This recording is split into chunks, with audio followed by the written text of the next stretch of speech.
নমস্কার।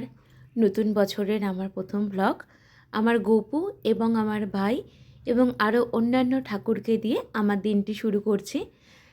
এটা আমার বাবা মায়ের বাড়ির সম্পূর্ণ ঠাকুর। সকালবেলায় পাটিসাপটা এবং মালপোয়া দিয়ে দিনটি শুরু করলাম। আমার বড়মশাই সকালকে হ্যাপি নিউ ইয়ার বলছিল। তারপরে আমরা চলে যাব আজকে রামকৃষ্ণ মিশনে। আমাদের বাড়ির সামনে দীপালীনগর মাঠে এখানে ক্রিকেট খেলার প্রতিযোগিতা চলছে, সেটাই দেখাচ্ছিলাম।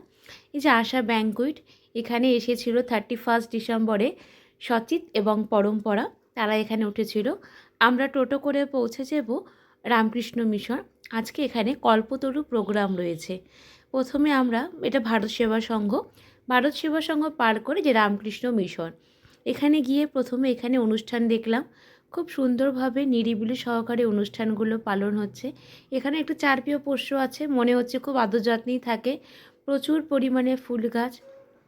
আপাতত মন্দির এখন বন্ধ রয়েছে, বিকেল 3টের পরে মন্দির খুলবে। অসংখ্য লোকজন এবং খুব সুন্দর করে বেলা 2টো থেকে প্রসাদ বিতরণ শুরু করেছিল। এই যে লাইন দিয়ে এক এক করে সবাই প্রসাদ নিয়ে নিচ্ছে, আমিও নিয়ে নিলাম। ছিল খিচুড়ি, ঘাটি তরকারি। এটা আমার বাবা, বাবা ওখানে প্রসাদ বিতরণ করছে। বাবাকে এমনি সচরাচর খুব একটা খুঁজে পাওয়া যায় না। আমার মা, আমার বড়মশাই। আচ্ছা, খিচুড়ি ছিল, ঘাটি তরকারি, চাটনি আর জিলেপি। এটা মন্দিরের ভেতরে। বেলা 3টার পরে মন্দির খুলে গিয়েছে।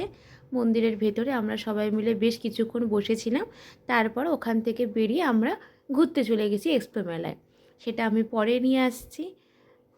তো আজকের মতন এখানেই। সকলে ভালো থেকো, সুস্থ থেকো, সাবধানে থেকো। Bye bye.